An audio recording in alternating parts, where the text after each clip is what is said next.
নির্বাচন কমিশনের ওয়েবসাইট থেকে নিবন্ধন স্থগিত হওয়া আওয়ামী লীগের নৌকা প্রতীক সরিয়ে ফেলা হয়েছে। সকালে ইসির ওয়েবসাইটে দেখা যায় আওয়ামী লীগ নামের পাশে প্রতীক হিসেবে নৌকা নেই।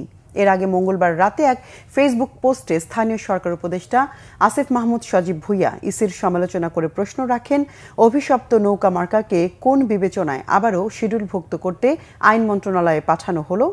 2024 সালের 5 আগস্ট ছাত্র জনতার গণঅভ্যুত্থানে আওয়ামী লীগের 15 বছরের শাসনের অবসান ঘটে। প্রধানমন্ত্রী শেখ হাসিনা পদত্যাগ করে দেশ ছেড়ে ভারতে আশ্রয় নেন। পরবর্তীতে গত 12 মে সরকার আনুষ্ঠানিকভাবে আওয়ামী লীগ ও তার সব অঙ্গ ও সহযোগী সংগঠনের রাজনৈতিক কার্যক্রম নিষিদ্ধ করে। এরপর নির্বাচন কমিশনও দলটির নিবন্ধন স্থগিত করে।